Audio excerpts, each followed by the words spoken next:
standing in the foyer of the mansion I bought 3 years ago. I stared at the divorce papers my husband had tossed onto the mahogany table. Beside him, his mother smirked, telling me I had 48 hours to vacate the premises so his new mistress could move in. They truly believed they were throwing me onto the street. I almost laughed. They had no idea that the moment they served those papers, they had just evicted themselves. My name is Elena Marlowe, at 34 years old. I had spent the last decade building firewalls and securing data for Blue Haven Dynamics, but nothing in my training prepared me for the breach waiting in my own living room. The drive home to Lakewood Heights had been the only peaceful part of my day, the hum of the engine offering a brief respite from the corporate noise. Yet, as soon as I stepped across the threshold of the suburban villa I called home, the air felt thin, sucked dry of oxygen. Martha Halden, my mother-in-law, was standing in the center of the living room. She was not sitting on the plush beige sofa. She was not drinking tea. She was standing with her chest puffed out, wearing a smile that looked more like a baring of teeth than a greeting. It was a look of pure, unadulterated triumph. I followed her gaze down to the mahogany coffee table. A thick, yellow envelope sat there. It looked violent against the polished wood.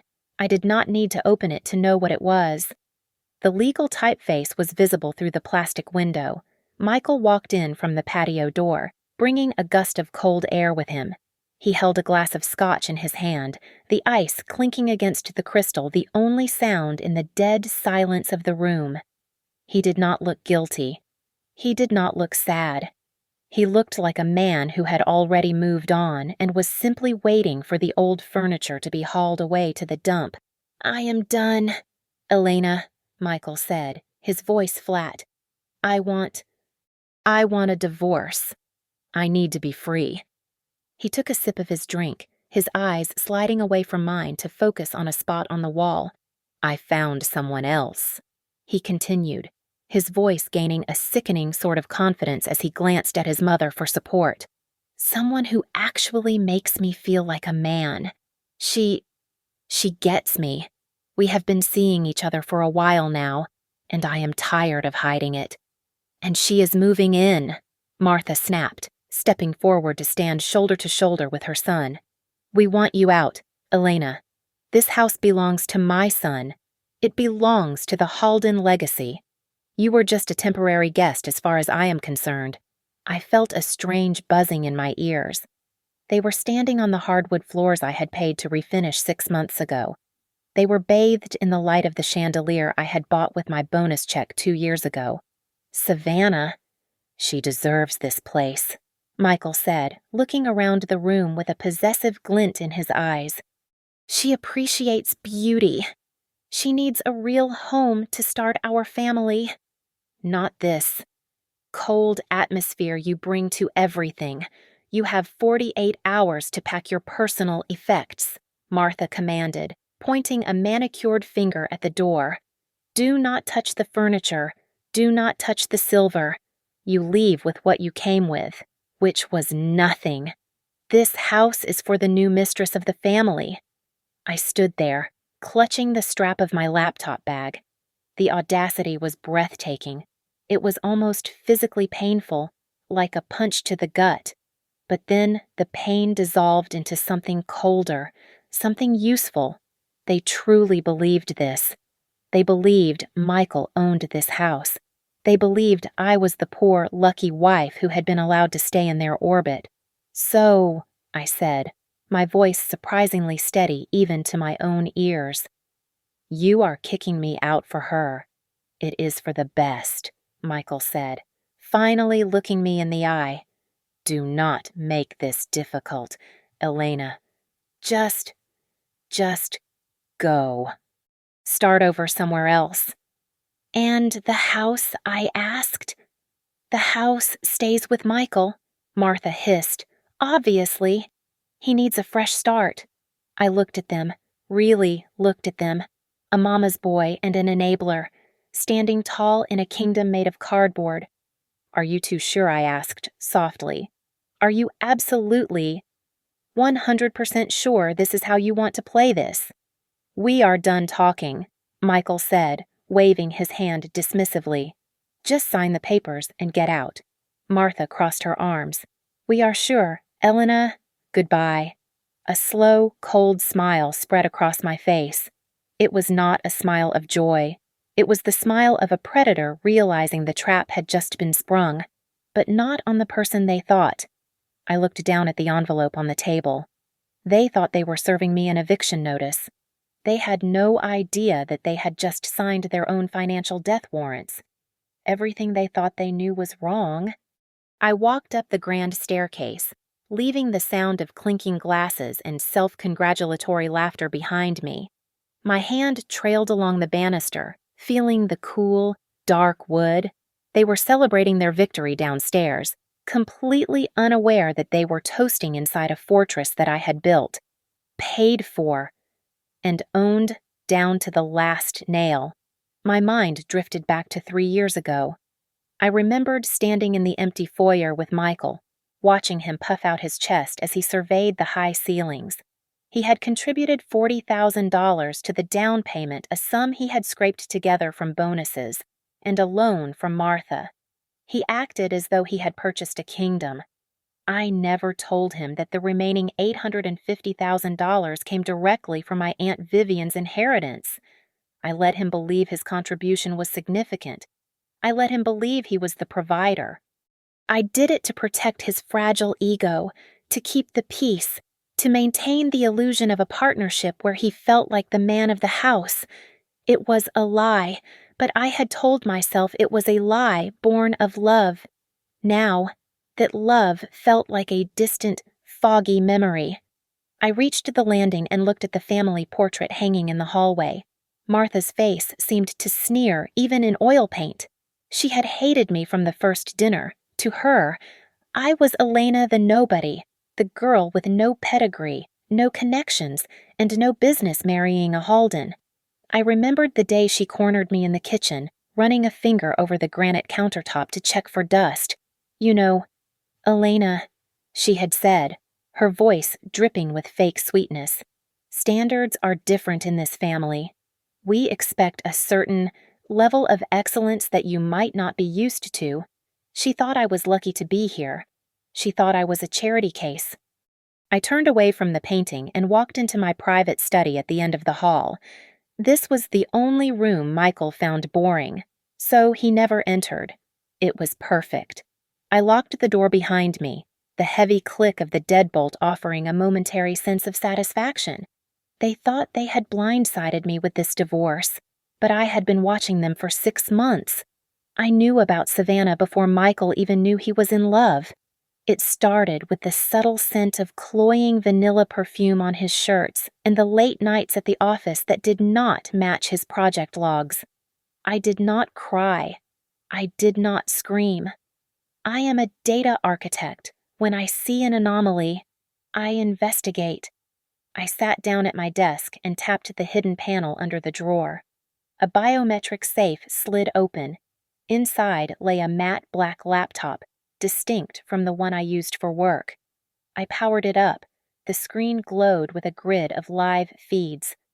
I had installed hidden cameras in every common room of the house, not the cheap Wi-Fi ones Michael used to check on the dog, but military-grade pinholes that backed up to a private, encrypted cloud server. I had terabytes of footage. I had audio of them mocking me. I had video of Savannah discussing how she would redecorate my living room while I was still at work. But the real weapon was not the video. It was the paperwork. I opened the drawer and pulled out a copy of our prenuptial agreement. Martha had insisted on it. She had practically shoved the pen into my hand 2 weeks before the wedding, terrified that I was after the Halden family's meager assets. "Sign it," Michael had said, looking bored. "It is just to make Mom happy." "Babe, it does not mean anything." He had not read it. He certainly did not read the infidelity clause I had my lawyer quietly insert into page 42. It stated clearly that if either party was proven to be unfaithful, they forfeited all claims to marital assets, including any appreciation in property value. Martha's greed had inadvertently handed me the perfect sword to cut her son down. And then there was the biggest secret of all. They mocked my job at Blue Haven Dynamics. They thought I was just a mid-level coder grinding away for a paycheck. They had no idea that Blue Haven was a subsidiary of a holding company founded by my grandfather. My family did not just have money. We had the kind of wealth that whispered rather than shouted.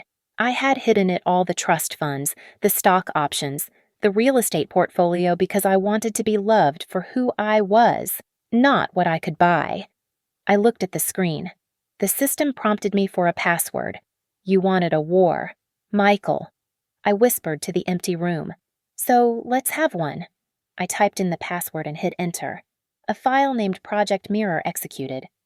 It was a script I had written months ago, designed to dismantle Michael's digital life piece by piece. The first phase was simple financial isolation. The progress bar on the screen turned green. It had begun. I sat back in my leather chair, watching the data streams scroll by. And for the first time that night, I felt completely at peace. The house was quiet, but inside the servers, the storm was already raging. The doorbell rang with a shrill, demanding tone that seemed to slice through the heavy tension in the living room. I watched from the archway of the kitchen as Michael rushed to answer it, his face lighting up with a pathetic sort of eagerness. A moment later, Savannah Reed walked in. She was young, perhaps 24, with the kind of wide-eyed, manufactured innocence that usually hid a razor-sharp ambition. She wore a coat that looked expensive but was clearly a knockoff, and her heels clicked loudly against the hardwood floors I had paid to restore. She did not look at me. Instead, she looked at the house, her eyes scanning the crown molding and the art on the walls with the critical gaze of a buyer inspecting damaged goods. "Oh, Mikey," Savannah cooed, looping her arm through his. It is a bit darker than I thought. We are going to need to do a lot of work to make this livable." Martha stepped forward, beaming as if Savannah were a long-lost daughter returning from war. "I have been saying that for years," Martha said, casting a sideways glance at me. "Elena has always had such drab taste. It is so provincial. This house needs life. It needs class. It needs someone who actually understands the Halden legacy." I stood perfectly still near the dining table. My hand rested casually in the pocket of my cardigan, my fingers brushing against the cool metal of my phone. I tapped the screen once, ensuring the voice recorder was active. Every word they spoke was another nail in their coffin, and I intended to collect them all. Savannah finally deigned to notice me. She looked me up and down, offering a small, pitying smile that was designed to humiliate. "You must be Elena," she said, her voice light and airy. "I hope you do not mind, but I was thinking the master bedroom would look so much better in lavender. You know, to clear out the bad energy." She walked over to the sofa where Michael had settled back down and promptly sat on his lap. She curled into him, staking her claim in the most primal, territorial way possible. Michael wrapped his arms around her waist, looking at me with a mixture of defiance and guilt. "We need the house empty in 48 hours.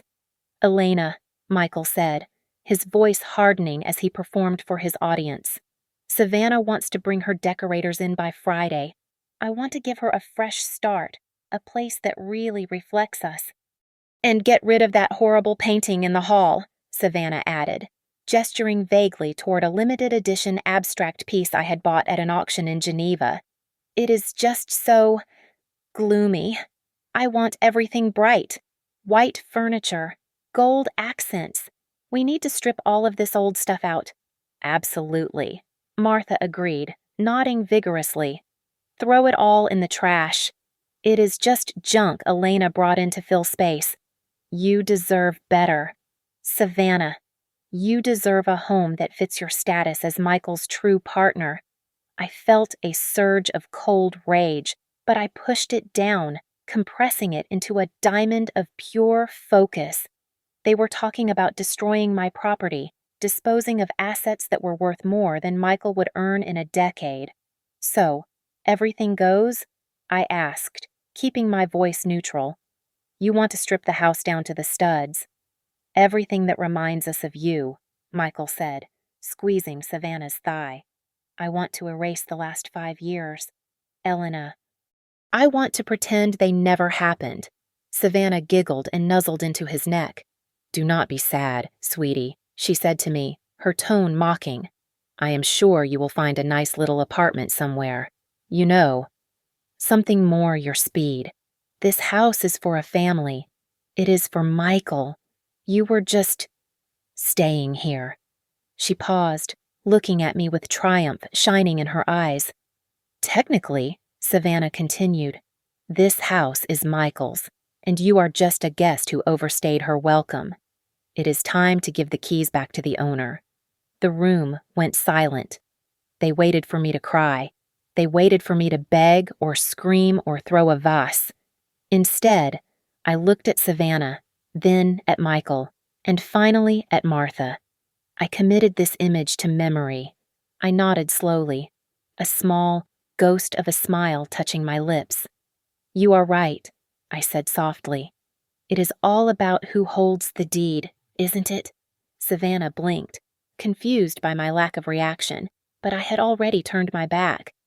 I walked toward the stairs, leaving them to their victory lap. They thought I was retreating. They did not know I was simply moving to the next phase of the operation. I closed the heavy oak door of my private study and turned the deadlock, sealing myself inside the one room in the house where Michael never ventured. The silence here was absolute, a stark contrast to the cacophony of delusional laughter downstairs. I walked to my desk, the leather chair groaning softly as I sat down, and pulled my secure phone from the locked drawer. My fingers hovered over the contact list before I tapped the name Alden Price. It was late, but Alden answered on the second ring. He was the only person outside of my immediate family who knew exactly how much the Marlowe estate was worth, and more importantly, he knew who actually signed the checks for this villa. Elena, his voice was rough with sleep, but instantly alert. "Is everything all right?" "It is happening. Alden," I said, my voice steady. "Initiate the protocol, the asset transfer block. I want the title locked down tight. If anyone tries to sell, lease, or refinance this property, I want the system to flag it as fraudulent immediately." "They actually did it?" Alden asked, the sound of rustling paper coming through the line. "They are trying to push you out. They gave me 48 hours. I replied, staring at the glowing monitor of my computer. "I want to make sure that by tomorrow morning, Michael cannot even sell a toaster without my signature." "Consider it done," Alden said. "I will file the emergency injunction electronically within the hour. And, Elena, be careful." I hung up and turned my attention to the monitors. My fingers flew across the mechanical keyboard, the rhythmic clacking the only sound in the room. I pulled up the joint accounts. Michael believed these were his safety nets, but he forgot that the initial collateral for the lines of credit had been my portfolio. He had been draining funds for months, dinners at Le Bernardin, jewelry receipts from Tiffany's, hotel stays in Manhattan. "You spent $5,000 on a bracelet for her using my credit score," I murmured to the screen. I navigated to the administrative panel. With a single command, I froze the primary checking account. Then I moved to the savings. Frozen. Finally. I flagged the investment account for suspicious activity. The system confirmed the lock. The next time he tried to swipe that platinum card, it would be nothing more than a piece of useless plastic. But I was not finished. I opened a secure browser and logged into the whistleblower portal for the ethics board of his company. Michael had been careless. He had been forwarding proprietary client data to his personal email to work from home, a massive violation of his non-disclosure agreement. Worse, he had used corporate expense accounts to fund 2 of his weekend getaways with Savannah. I attached the logs I had quietly archived over the last 3 months. I drafted a brief, sterile message detailing the embezzlement and data breach. I hovered the mouse over the submit button. "Goodbye, Vice President Halden," I whispered. I clicked. The report was sent. By 9 o'clock tomorrow morning, security would be escorting him out of the building. Next, I accessed the smart home hub. I wrote a simple script to override the manual controls on the thermostat, the lighting, and the electronic locks. I set the master bedroom temperature to fluctuate wildly between 60 degrees and 85 degrees throughout the night. I programmed the hallway lights to flicker at irregular intervals. If they wanted to live in my house, they would live by my rules. Finally, I stood up and walked to the wall, safe hidden behind the built-in bookshelf. I punched in the code and the heavy steel door swung open. I began moving the real assets: the deed to the house, the bearer bonds, and the small but incredibly valuable collection of vintage watches Michael thought were fakes. I placed them all inside. I took the original family trust documents and locked them away. I pulled up the credit card scheduler on my phone. I selected the 4 supplementary cards Michael carried, the ones he used to fuel his lifestyle, and set them to cancel at 7 in the morning. The preparation was complete. The board was set. Every exit was sealed. Every resource was poisoned, and every trap was primed. I walked over to the side table and poured a glass of vintage Pinot Noir. The deep red liquid swirled in the glass, catching the light from the monitor. I took a slow, deliberate sip, savoring the oak and cherry notes. "Tomorrow," I whispered into the silence of the room. "Tomorrow, it begins." The first notification hit my phone at 9:15 in the morning while I was sipping a cappuccino at a cafe 3 blocks from the house. I had left early before any of them woke up, wanting to enjoy the show from a safe distance. My screen lit up with a simple, delightful alert from the bank application. "Transaction declined, restoration hardware. Amount $4,500. I smirked, imagining the scene. Savannah had wasted no time. She must have dragged Michael out of bed to order that velvet sectional she had been whining about the night before. I could practically hear Michael's arrogant dismissal of the cashier or the error message on his screen. A minute later, another alert popped up. "Transaction declined, Starbucks. Amount $12.50. I almost laughed out loud. He could not even buy her a latte. The financial freeze I had initiated was absolute. Every credit card, every joint checking account, every line of credit that was linked to my credit history, which was all of them, was now dead plastic. My phone began to vibrate on the table. It was Michael. I watched the screen flash his name. Husband, a word that now tasted like ash in my mouth. I let it ring until it went to voicemail. Then it rang again, and again. I logged into the cloud server to check the audio feed from the car. I had bugged his Tesla months ago when he started acting secretive. It has to be a system error. "Savannah," Michael's voice came through my earbuds, sounding strained. "I am the vice president. My credit limit is $50,000. The bank is just having a glitch. Well, fix it." "Michael," Savannah snapped, her sweet, innocent voice replaced by a shrill demand. "It is embarrassing." The waiter looked at me like I was broke. "I will call them as soon as I get to the office," Michael promised, his voice trembling slightly. "Do not worry, baby. I will transfer some cash to your account once I log in." I took another sip of my coffee. He would not be transferring anything. Then came the call from Martha. I did not need to answer it to know what was happening. I had frozen the family assistance fund I had set up for her 2 years ago. She was probably standing at the grocery store checkout or her hair salon. Her card declined, realizing her free ride had just hit a brick wall. I checked the GPS tracker. Michael was pulling into the parking lot of Blue Haven Dynamics. This was the moment I had been waiting for. I switched the feed to the security camera I had access to via the ethics board portal, a little perk of being the one who designed their surveillance architecture. I watched Michael walk toward the glass doors, adjusting his tie, trying to regain his composure after the morning's failures. He reached for his ID badge and tapped it against the scanner.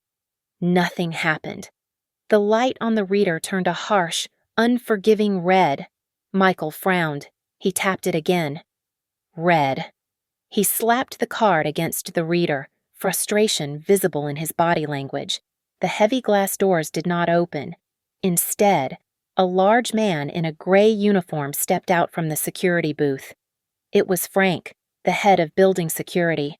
I watched as Frank said something to Michael. Michael's face went pale. He started waving his hands, pointing at the building, shouting. I unmuted the audio feed from the entrance.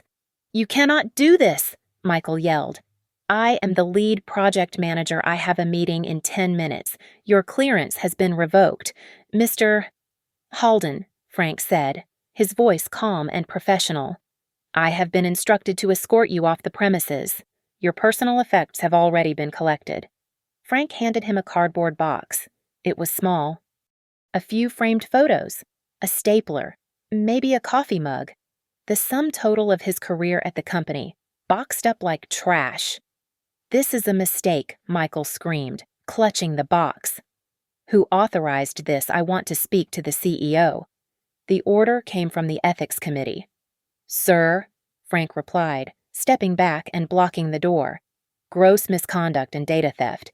You are lucky they are not pressing criminal charges yet. Please leave the property immediately, or I will have to call the police." Michael stood there on the sidewalk, the box in his hands, looking at the glass tower he used to think he ruled. He pulled out his phone. My screen lit up again. He was calling me. I let it go to voicemail. Inside the car, Savannah was waiting. I switched back to the car audio. "Why are you back so soon?" Savannah asked as Michael threw the box into the back seat and slammed the door. "And why do you look like you are going to throw up?" They fired me," Michael stammered, the engine roaring to life as he stomped on the gas. "It is Elena. It has to be Elena. She did something." "Fired." Savannah's voice dropped an octave. "Wait. If you are fired, and the cards are not working." "Michael, how are we going to pay for the furniture? How are we going to pay for anything?" "Shut up, Savannah," Michael roared, losing control. "Just shut up. I need to think. Do not yell at me," she screamed back. "You told me you had everything handled. You told me she was the one dragging you down. This does not look like winning."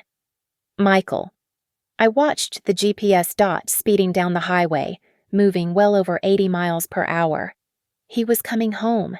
He was coming to demand answers, to scream, to intimidate me into fixing his life.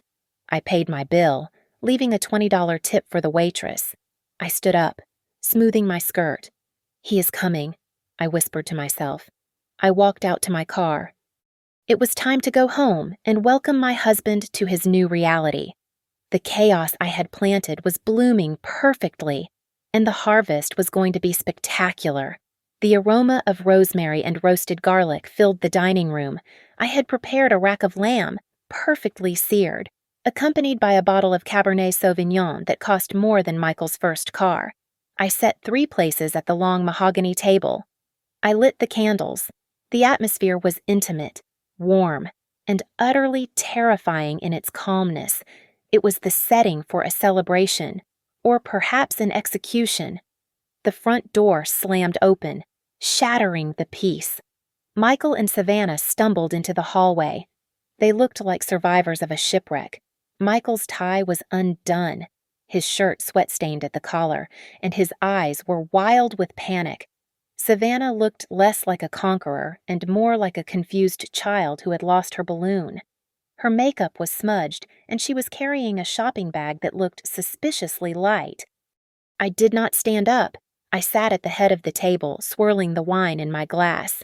"Dinner is ready," I said, my voice cutting through their heavy breathing. "Wash your hands. We have a lot to discuss." Michael stormed into the dining room, his face turning a dangerous shade of red. He gripped the back of a chair until his knuckles turned white. You evil bitch," Michael screamed, his voice cracking. You cut off the money. You got me fired. I walked out of there with a cardboard box because of you. Savannah rushed to his side, but she was looking at me, her eyes wide with accusation. My cards, Savannah gasped, sounding breathless. They declined, everywhere, even at the gas station. I had to pay with cash. Elena, with cash like some peasant. What did you do? I took a slow sip of wine, savoring the oaky finish. I simply corrected an accounting error. I replied smoothly, You see, Savannah, those cards are linked to my credit score. The funds inside the accounts. My inheritance? Michael has not contributed a dime to the household savings in 3 years. Did he forget to mention that Savannah froze? She turned her head slowly to look at Michael. What she whispered. You said you were the provider. You said she was a burden. She is lying, Michael yelled, slamming his hand on the table. It is a temporary hold. And the job? Elena, you hacked the system. You framed me. I did not frame you. Michael, I said, picking up my knife and fork to cut a piece of lamb, I merely forwarded your own emails to the ethics committee. You were the one who decided to embezzle travel funds to take Savannah to the Hamptons. You were the one who emailed proprietary code to your personal server. I just turned on the lights. Michael opened his mouth, but no sound came out. He slumped into the chair, looking defeated. You destroyed my life, he wheezed, in one day. Why? Because you broke the contract, I said. I reached under the table and pulled out a blue folder. I slid it across the polished wood. It stopped right in front of Savannah. Open it, I commanded. Savannah hesitated, her hands trembling, but she flipped the folder open. Page 42. I instructed. Read the infidelity clause. Aloud, please. Savannah squinted at the paper. Her voice was barely a whisper. In the event of proven infidelity. She read, her voice shaking. The offending party forfeits all claims to marital assets, including real estate, joint investments, and future alimony. She looked up, her face pale. It means he gets nothing, I clarified, smiling at her over the rim of my glass. No house, no money, no settlement. When he walks out of here, he leaves with exactly what he has on his back, and since he is unemployed as of 5 hours ago, well, he is not exactly a catch anymore. Is he? Savannah dropped the folder as if it were burning hot. She looked at Michael with a new expression. It was not love. It was disgusted calculation. She was realizing the ship she had jumped onto was already at the bottom of the ocean. Just then, Michael's phone began to ring. It was buzzing violently against the wood of the table. The screen flashed Mother. Michael stared at it, too paralyzed to answer. So I reached over and tapped the speakerphone button. Michael Martha's voice shrieked into the room, hysterical and sobbing. Michael, you have to help me. I went to the pharmacy and my card was rejected. They said the account is closed. That was my allowance. Michael, $5,000. Where is it? Savannah's jaw dropped. Wait, Savannah stammered, backing away from the table. Elena pays his mother's allowance too. I paid for everything, I said, looking directly into Savannah's eyes. The cars, the vacations, the suits. Even the jewelry he bought you last month. I paid for it all. Michael, Martha sobbed on the line. Fix this. I cannot live like this. I reached out and ended the call. The silence that followed was heavy, suffocating. Michael had his head in his hands. Savannah was looking at the door, calculating the distance. I checked my wristwatch. The eviction notice stands, I said, standing up and brushing a non-existent crumb from my skirt.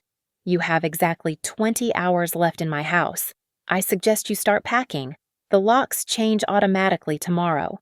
I retreated to the master bedroom, the only sanctuary left in the house that maintained a civilized temperature. Downstairs, the smart home system was executing the scripts I had finalized earlier. I was not just evicting them, I was dismantling their sanity. I set the climate control in the guest suite, where Savannah had retreated to sulk, to drop rapidly to 55 degrees. Conversely, I locked the thermostat in Michael's study and the master bedroom, which he was currently trying to reclaim, to a stifling 90 degrees. The house was no longer a home. It was a psychological weapon. I picked up my tablet and engaged the final lock, the network jammer. It was a localized signal blocker I had installed for security purposes, ostensibly to prevent hackers from accessing our network from the street.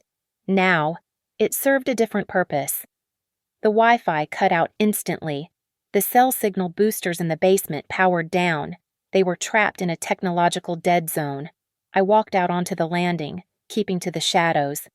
Below, I heard the click of heels on the hardwood.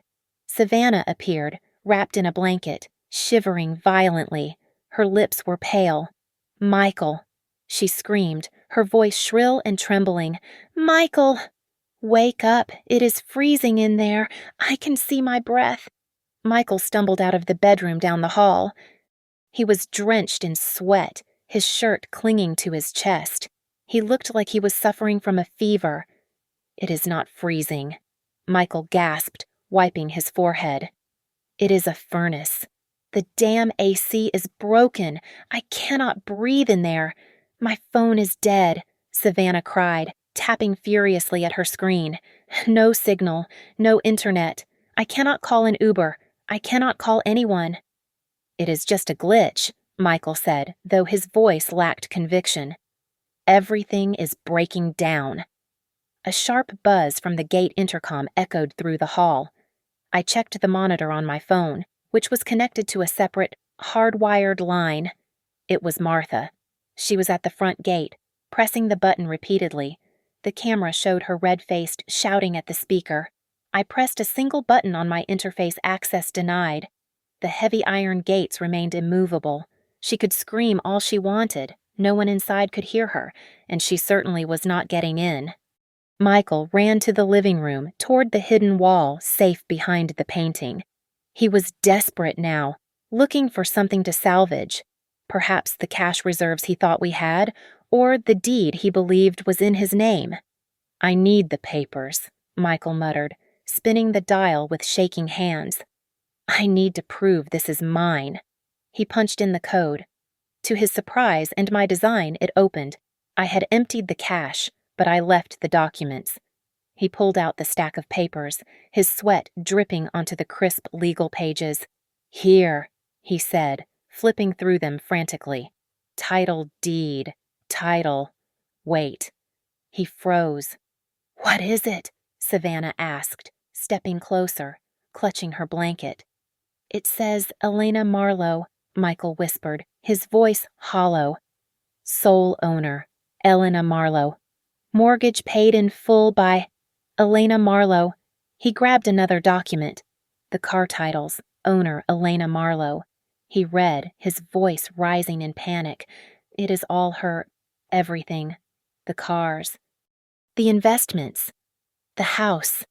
Savannah's phone let out a single, dying ping, likely a delayed notification pushing through a momentary gap in the jammer. She looked at it, her eyes widening in horror.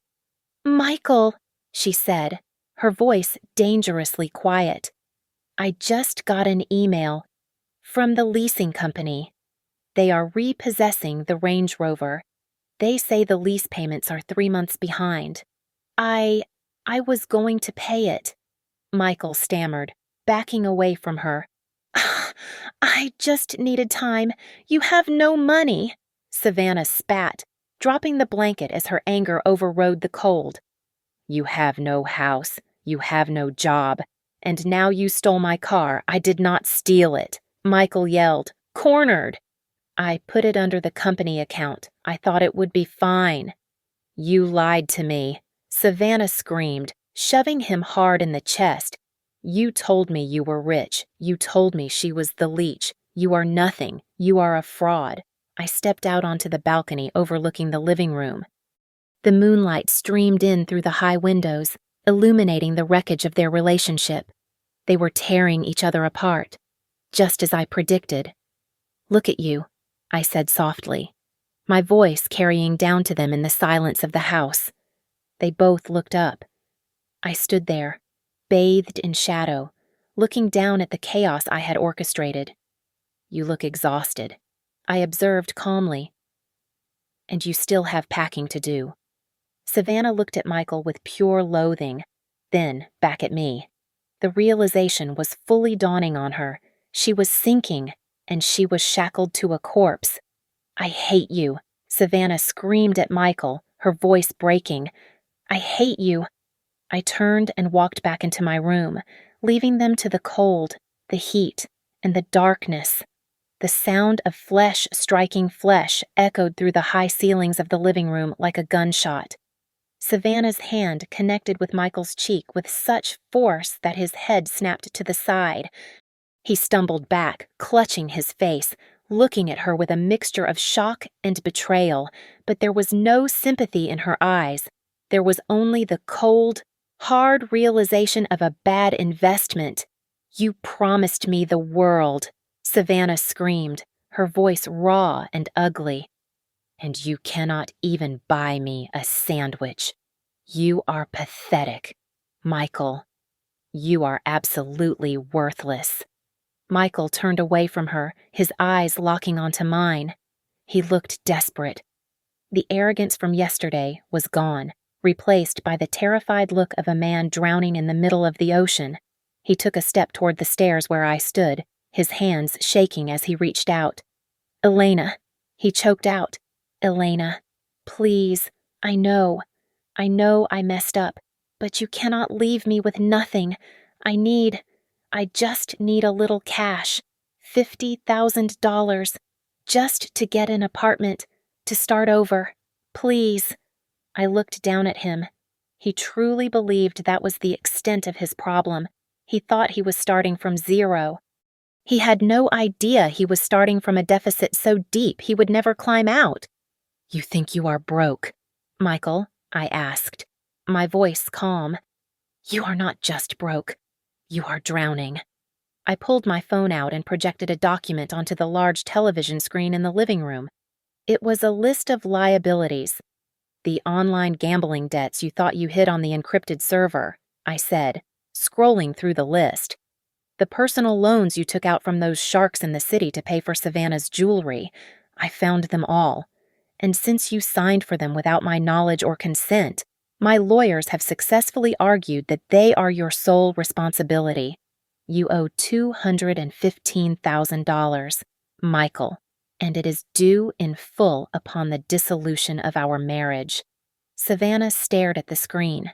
Her eyes widened as she did the math. She looked at Michael as if he were a disease. You are in debt, she whispered. You are $250,000 in debt. Without another word, she turned and grabbed the handle of her Louis Vuitton suitcase, a suitcase I had unknowingly paid for. I am done, she announced, heading for the door. I am not ruining my life for a loser. Good luck, Michael. Do not call me. Savannah. Michael yelled, reaching for her, but she slammed the heavy front door in his face. The sound reverberated through the house, leaving a ringing silence in its wake. Before Michael could even process her departure, a heavy pounding started on the other side of the door. It was Martha. Elena. Martha screamed from the porch, her voice muffled but audible. Open this door. Do not be cruel. We are family. Michael looked up at me, hope flickering in his eyes. My mother, he said. She loves me. She will help me. I pulled up a specific audio file on my phone. I connected it to the smart home speakers, ensuring the volume was loud enough for both Michael inside and Martha outside to hear. Play file kitchen conversation. November 4th. I commanded. Martha's voice filled the room, crystal clear and venomous. She is useless. Michael. Just a cash cow. You milk her dry. Get the house in your name, and then we dump her back in the gutter where she belongs. She is not one of us. The recording ended. The banging on the door stopped instantly. Outside, there was only silence. Inside, Michael turned pale, his knees buckling as the last pillar of his reality crumbled. He looked up at me, tears streaming down his face. Realizing that the surveillance had not started days ago, it had been months, maybe years. "You knew," he whispered, his voice trembling. "You knew everything, all this time. You let me think I was winning. I took you in when you were living in a studio apartment with a mattress on the floor," I said, walking slowly down the stairs until I stood right in front of him. "I gave you a life. I gave you a career. I saved you from poverty. Michael, but you decided to dig your own grave because your ego could not handle a wife who was smarter than you." Michael collapsed. He fell to his knees on the hardwood floor, grabbing the hem of my skirt. He was sobbing now, deep, ugly heaves that shook his entire body. "I am sorry," he wailed, burying his face in the fabric. "Elena, please, I will do anything. Do not throw me out. I have nowhere to go. Please, forgive me." I looked down at the man I had once vowed to cherish. I felt nothing, no pity, no anger, just the cool detachment of a surgeon removing a tumor. I pulled my skirt from his grip and stepped back. I glanced at the grandfather clock in the corner. "You have 10 hours, I said. "I suggest you start walking." The morning air was crisp and unforgiving as I stood in the doorway, watching the final moments of Michael's tenure as a homeowner. He was standing on the sidewalk, shivering in his dress shirt, frantically pressing his phone against his ear. I knew exactly who he was calling. He was calling Martha. He was calling the woman who had instigated this war, hoping she would swoop in with a rescue plan. But the phone just rang and rang in the empty silence of the street. Martha was likely terrified that if she answered, the collection agencies chasing her for her own debts would somehow trace the call. At exactly 9 o'clock in the morning, a white van emblazoned with the seal of the county sheriff pulled up to the curb. It was the enforcement team I had arranged through Alden. 2 officers stepped out, their boots crunching loudly on the gravel. They were not there to arrest anyone. They were there to ensure the transfer of possession was absolute. Alden handed me the final clipboard. "Just one last signature. Mrs. Marlowe," Alden said, his voice low and respectful. "This confirms the removal of unauthorized occupants and secures the property against future claims." I took the pen. The ink flowed smoothly as I signed my name. It was not just a signature. It was a severance of the dead weight I had been carrying for years. Michael saw the officers, and the realization finally shattered whatever denial he had left. He dropped the black plastic bags, which slumped onto the pavement like wet trash. He ran toward the edge of the driveway, his face twisted in a rictus of pure panic. "Elena!" he screamed, his voice cracking. "You cannot do this. I have nothing left. Where am I supposed to go?" I stood on the porch, looking down at him from the height of the stairs. I did not raise my voice. I did not need to. "You chose this path, Michael," I said calmly. "You wanted a fresh start. You wanted a life without me. Well, here it is." The noise had drawn an audience. Across the street, the garage door of the Henderson residence rolled up. Mrs. Gable was peering through her blinds next door. They all saw Michael Halden, the man who used to strut around the neighborhood bragging about his executive position, now standing on the curb with garbage bags, barred from his own home. The humiliation was palpable. Michael shrank under their gaze, realizing that his reputation was dead. I turned my back on him. I walked back into the foyer and pushed the heavy oak door shut. The latch clicked into place with a sound that felt more satisfying than any applause. I locked the deadbolt. The noise of his desperation was instantly cut off. Inside, the house was quiet. The toxic energy that had permeated the walls for days was gone. Alden snapped his briefcase shut and checked his watch. "I almost forgot," Alden said, a rare smile touching his lips. I received an email from the board of directors at Blue Haven Dynamics 5 minutes ago. Your motion to remove Michael due to ethical violations was not the only thing they voted on. They have approved your nomination to the board and the interim CEO position. It is yours if you want it. I smiled. I think I will take it. My phone buzzed in my hand. It was Martha. She had finally decided to call, likely after realizing Michael was homeless. I swiped the screen to answer. Elena, Martha sobbed, her voice trembling with hysteria. Please, he is your husband. You cannot leave him on the street like a dog. We can fix this. We can talk. There is nothing to talk about. Martha, I replied, walking toward my study. He wanted independence. He has it, but he has nothing, she wailed. How will he survive? He is a grown man, I said, my voice as cold as the marble floor beneath my feet. He needs to learn arithmetic. He needs to learn how to count. And he can start from 0. I hung up and blocked the number. I walked into my study. The morning sun was pouring through the floor-to-ceiling windows, bathing the room in golden light. It was no longer a secret bunker. It was just my office. I sat down at my desk and opened my laptop. I was no longer monitoring cameras or tracking bank accounts. I opened a fresh document titled Future Strategy. I walked to the window and looked out at the garden. The driveway was empty. The trash bags were gone. The past had been hauled away. I should have told them the truth from the start. I whispered to the empty, sunlit room. But it turns out, keeping secrets was the only thing that saved me. Thank you so much for listening to this story.